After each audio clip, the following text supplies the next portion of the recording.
Hello and welcome. It's the second Intelligent Instructor News Roundup. We bring you all of the latest driving and instructor news so you can share your views on what affects our industry. I'm Francis from the Driving School TV, and in the news this week, the latest lockdown lowdown, pump prices are primed for further rises, the plan for a default 20-mile-an-hour speed limit in Wales moves closer, auto tests are on the rise, and become a driving instructor. So first on the news, and most importantly for us, the Prime Minister Boris Johnson has this week announced the roadmap for the easing of lockdown measures in England. This time driving tests were mentioned directly in the document. They come under step 2, which means driving tests can't start again any earlier than the 12th of April, along with other close contact businesses.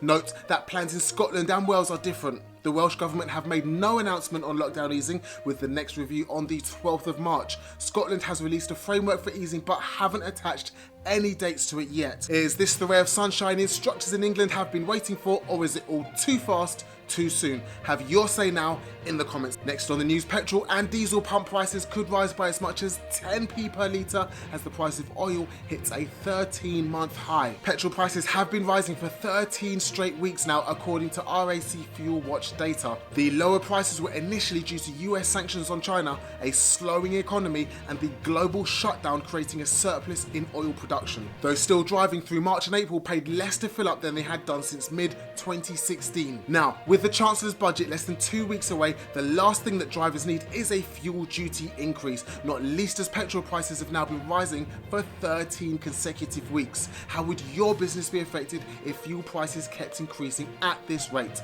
Next on the news, the Welsh Government is setting up trials of a default 20-mile-an-hour speed limit, which will take place in 8 pilot areas this summer. These trials come ahead of the planned national rollout in April 2023 and are supposed to help develop enforcement arrangements and weed out teething problems. So, at the moment, there's a big focus on communicating the benefits of the lower limit. Reduced speeds lead to safer and more cohesive communities, with research showing that the number and severity of road traffic accidents drop along with roadside pollution levels in 20-mile-an-hour limits. What do you think though? Are 20-mile-an-hour limits the way forward, or if you already live in a 20-mile-an-hour limit, are you fed up of getting overtaken by cyclists?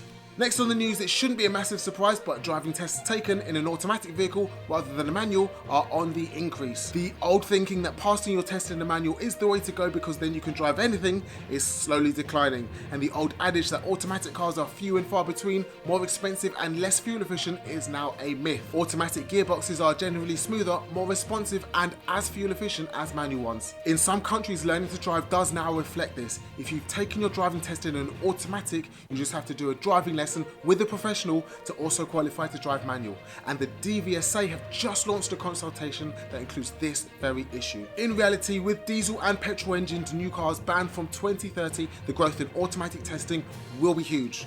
The manual tests will become increasingly outdated and less popular.